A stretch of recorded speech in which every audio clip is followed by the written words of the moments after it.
दोस्तों अभी कुछ दिन पहले ही जैसे ही सीरिया के अंदर बशर अल असद की हुकूमत ख़त्म हुई और वहाँ पर अबू मोहम्मद अल जुलानी के HTS ग्रुप ने कंट्रोल हासिल किया, तो शुरुआती वक्त में जो चंद चीज़ें सबसे ज़्यादा मशहूर हुईं या जिन चीज़ों की सबसे ज़्यादा दुनिया भर में चर्चाएं हुईं, उनमें से एक दमिश्क की ये मस्जिद भी थी। वो इसलिए क्योंकि रेबल ग्रुप के लीडर अल जुलानी ने पहले तो दमिश्क में एक ग्रैंड एंट्री मारी और उसके बाद अपनी फर्स्ट या फिर कह सकते हैं कि अपनी विक्ट्री स्पीच के लिए किसी और जगह को नहीं बल्कि इसी मस्जिद को चुना और यहाँ से अपना वो पहला भाषण दिया कि जिसमें सिर्फ सीरिया के आम लोगों के लिए नहीं बल्कि दुनिया की लगभग सभी बड़ी ताकतों के लिए भी मैसेज छिपा हुआ था। अब आप में से शायद बहुत सारे लोग ये भी सोच सकते हैं कि अगर इस मस्जिद को अपनी पहली और विक्ट्री स्पीच के लिए अल जुलानी ने चुन भी लिया तो इसमें क्या बड़ी बात हो सकती है। भला एक मस्जिद है और फिर ऐतिहासिक भी है, काफ़ी पुरानी इमारत है, बड़ी इमारत है, तो इसलिए चुन लिया होगा। लेकिन दोस्तों ऐसा है नहीं, क्योंकि दुनिया की पॉलिटिक्स की अच्छी समझ रखने वाले लोग अच्छी तरह से जानते हैं कि अल जुलानी ने इसी मस्जिद को जो चुना है उसके पीछे बहुत बड़ी मंशा छिपी हुई है, बहुत बड़ा मैसेज छिपा हुआ है और बहुत बड़ा मंसूबा छिपा हुआ है। अब आप में से बहुत सारे लोग कहेंगे कि आखिर वो कैसे। तो चलिए सबसे पहले तो आप लोग ज़रा मुझको ये बताइए कि आपको ये तो पता ही होगा कि इस्लाम रिलीजन में सबसे मुक़द्दस मतलब कि सबसे पवित्र जगह है मक्का शहर में मौजूद काबा, जबकि जो दूसरी सबसे मुक़द्दस जगह है वो है मदीना शरीफ। तीसरे नंबर पर नाम आता है बैतुल मुक़द्दस का। मगर क्या आप लोगों को कभी किसी ने बताया कि ज़्यादातर मुस्लिम स्कॉलर्स के मुताबिक इस्लाम की जो चौथी सबसे मुक़द्दस जगह है वो कौन सी है। चलिए ये भी अभी के लिए यहीं पर रहने देते हैं। अब ज़रा ये बताइए कि ये बात तो आप लोग हमेशा से ही सुनते आए होंगे कि हदीसों के मुताबिक क़यामत की ये एक बड़ी निशानी है कि क़यामत से पहले हज़रत ईसा अलैहिस्सलाम की इस दुनिया में दोबारा वापसी होगी। और किस तरह से होगी ये भी हमको बताया जाता है कि सीरिया का जो मशहूर दमिश्क शहर है उसकी एक ख़ास मस्जिद के एक ख़ास मीनार पर सुबह फजर की नमाज के वक्त हज़रत ईसा अलैहिस्सलाम डायरेक्ट नाजिल होंगे। उस वक्त हज़रत इमाम मेहदी भी उसी मस्जिद के अंदर होंगे और वो बिल्कुल नमाज की जमात कराने की तैयारी कर रहे होंगे। हज़रत ईसा अलैहिस्सलाम को देखकर इमाम मेहदी अपनी बजाय उनको आगे बढ़ाने की कोशिश करेंगे, लेकिन वो मना कर देंगे, जिसके बाद हज़रत ईसा अलैहिस्सलाम हज़रत इमाम मेहदी के पीछे ही वो फजर की नमाज अदा करेंगे। तो क्या आप लोगों ने कभी सोचा है कि सीरिया के दमिश्क शहर के अंदर वो कौन सी ख़ास मस्जिद है और उस मस्जिद का वो कौन सा ख़ास मीनार है कि जिसके ऊपर हज़रत ईसा अलैहिस्सलाम का नुज़ूल होगा। अभी ज़रा थोड़ा और भी आगे बढ़ें तो आप लोगों ने यहया अलैहिस्सलाम का नाम तो सुना ही होगा कि जो अल्लाह के एक मशहूर नबी थे और हज़रत ईसा अलैहिस्सलाम के एक भाई मतलब के कज़िन हुआ करते थे और जिनको मुसलमानों के साथ साथ ईसाइयों में भी काफ़ी माना जाता है, काफ़ी रिस्पेक्ट दी जाती है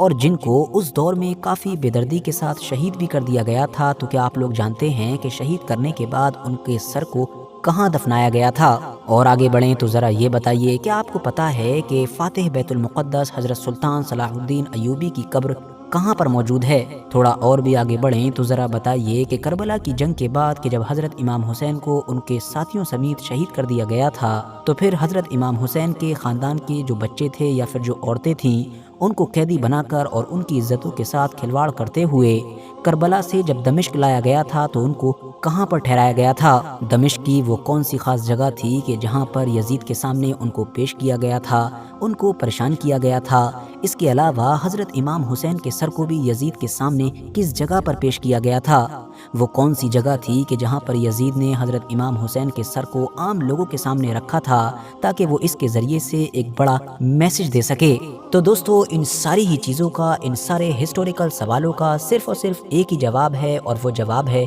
उमय्यद मॉस्क, कि जिसको अरबिक में अल जामिउल उमवी या फिर बहुत सारे लोगों की तरफ से ग्रैंड मॉस्क ऑफ दमस्कस भी कहा जाता है। बिल्कुल देसी भाषा में बताऊं तो आप में से बहुत सारे लोग इसको दमिश्क की जामा मस्जिद भी कहते होंगे। और यही वो खास और 1300 साल से भी ज्यादा पुरानी वो ऐतिहासिक मस्जिद है कि जिसके बारे में हमने शुरू में बात की थी और जिस मस्जिद को ही अल जुलानी की तरफ से अपनी विक्ट्री स्पीच देने के लिए चुना गया था, क्योंकि न सिर्फ सीरिया की ही आम आवाम के दिलों में बल्कि बाकी पूरी मुस्लिम दुनिया में रहने वाले मुसलमानों के दिलों में भी इस मस्जिद की क्या अहमियत है, क्या वैल्यू है, इस चीज़ का अंदाज़ा अल जुलानी को अच्छी तरह से है। अब अगर थोड़ा बहुत इसके हिस्टोरिकल बैकग्राउंड पर भी नज़र डालें तो पता चलता है कि सबसे ज़्यादा सहाबा इकराम, सबसे ज़्यादा मुहद्दिसीन, सबसे ज़्यादा मुफक्किरीन या फिर किसी और भी तरीके से जुड़े हुए जो बहुत सारे मुस्लिम स्कॉलर्स रहे हैं وہ مکہ اور مدینہ کے بعد اگر سب سے زیادہ کہیں پر دفن ہیں تو وہ دراصل یہی شہر دمشق ہے۔ خلافت راشدہ کے بعد جب سلطنت بنو امیہ کا دور شروع ہوا تو انہوں نے اس کو اپنا سینٹر بنایا اور اس شہر کو اپنی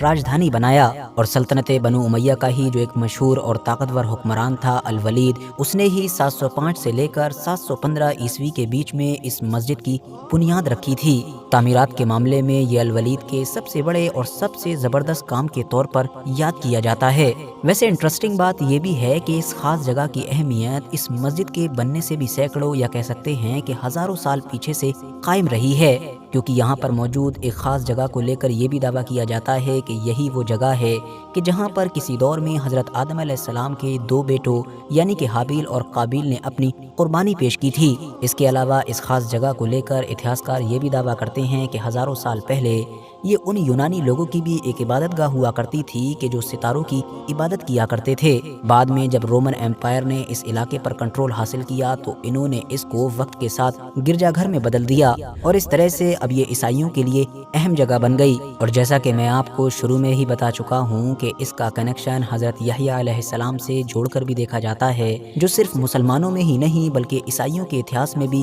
ایک الگ اہمیت رکھتے ہیں۔ ساتھیوں، جب یہ مسجد بننا شروع ہوئی تھی تو یہ اسلامک کیلنڈر کے حساب سے اگر دیکھیں تو پہلی صدی ہجری کی سب سے بڑی مسجد تھی۔ چاہے اس مسجد کو بنانے کے لیے جو مزدور ہوں یا جو کاریگر ہوں ان کے نمبرز ہوں، یا لگنے والی حد سے زیادہ قیمت ہو، یا پھر اور بھی چیزیں ہوں، وہ ساری ہی بے مثال تھیں۔ مسجد کو بنانے کے لیے جو عمدہ سامان منگایا گیا تھا وہ آج کے دور کے بھارت، فارس مطلب کہ ایران اور مراکش وغیرہ سے منگایا گیا تھا۔ سونے چاندی کا بھی خوب استعمال کیا گیا تھا، اور مینار وغیرہ بنانے کے لیے تو زمین کی اتنی گہری کھدائی کی گئی تھی کہ نیچے پانی نکل آیا تھا۔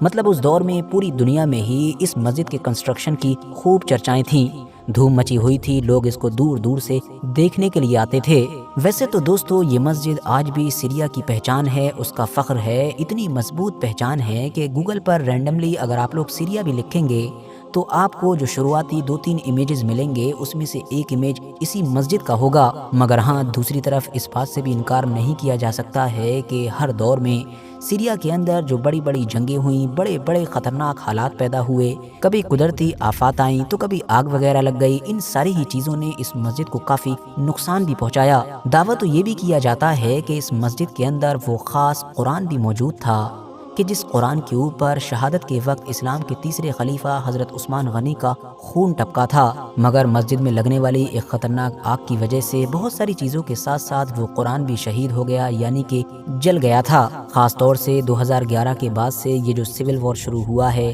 اس نے تو آپ کو پتہ ہی ہے کہ سیریا کے بڑے بڑے شہروں کی جو عالیشان نئی یا پرانی عمارتیں تھیں ان کو ملبے میں بدل دیا ہے۔ خوش قسمتی کہیے یا پھر اس کو چمتکار کہیے کہ یہ عمارت بالکل ویسے کی ویسی ہی سلامت رہی۔ مگر ہاں، اگر اس عمارت کے باہر کھڑے ہو کر اس عمارت کو دیکھا جاتا ہے، یا پھر اگر آپ لوگ اس عمارت کی نئی اور پرانی تصویروں کو دیکھ کر کمپیئر کرو گے تو ایٹ لیسٹ اس کا کلر تو یہ بتاتا ہے کہ سیرین سول وار کا اثر تو اس کے اوپر بھی پڑا ہے۔ تو ساتھیوں، اس ایتہاسک مسجد سے جڑی ہوئی کوئی بھی ایسی انٹرسٹنگ جانکاری جو آپ لوگوں کے پاس ہو اور ہم ابھی بھی یہاں پر شیئر نہ کر سکے ہوں تو اس کو آپ لوگ کامنٹس باکس میں ضرور شیئر کریں۔